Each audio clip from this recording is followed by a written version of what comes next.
Sir Topham Hatt works his engines hard, but they are very proud when he calls them really useful. "I'm going to the scrapyard today," Edward called to Thomas. "What, already? You're not that old," replied Thomas cheekily. Thomas was only teasing.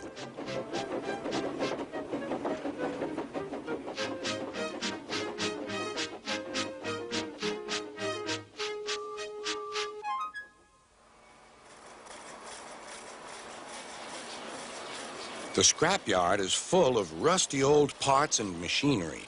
They're broken into pieces, loaded into cars, and Edward pulls them to the steelworks where they are melted down and used again.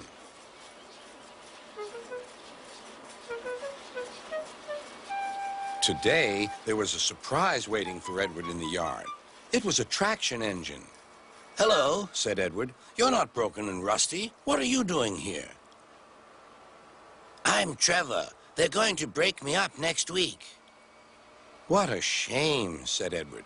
"My driver says I only need some paint, polish, and oil to be as good as new, but my owner says I'm old-fashioned." Edward snorted.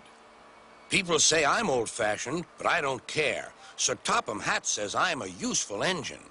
What work did you do?" "My owner would send us from farm to farm. We threshed corn, hauled logs, and did lots of other work. The children loved to see us." Trevor shut his eyes, remembering. "Oh, yes, I like children." Edward set off for the station. "Broken up, what a shame. Broken up, what a shame. I must help Trevor, I must." He thought of all his friends who liked engines, but strangely, none of them would have room for a traction engine at home. "It's a shame, it's a shame," he hissed. Then, beep, beep. Why didn't I think of him before? There on the platform was the very person.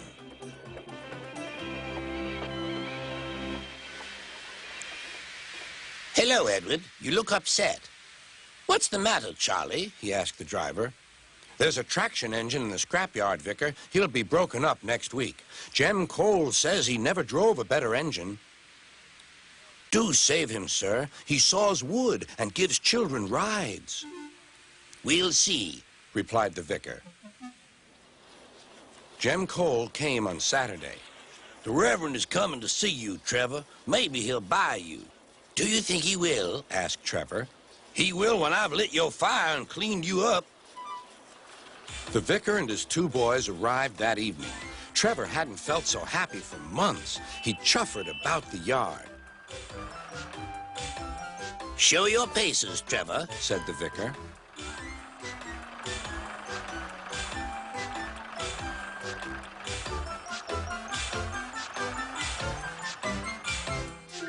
Later, he came out of the office smiling. "I've got him cheap, Jem, cheap." "Do you hear that, Trevor?" cried Jem. "The Reverend saved you, and you'll live at the vicarage now." "Beep, beep," whistled Trevor. Now Trevor's home is in the vicarage orchard, and he sees Edward every day.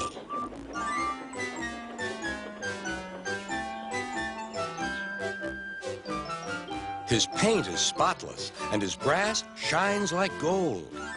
Trevor likes his work, but his happiest day is the church fair. With a wooden seat bolted to his bunker, he chuffers round the orchard, giving rides to children.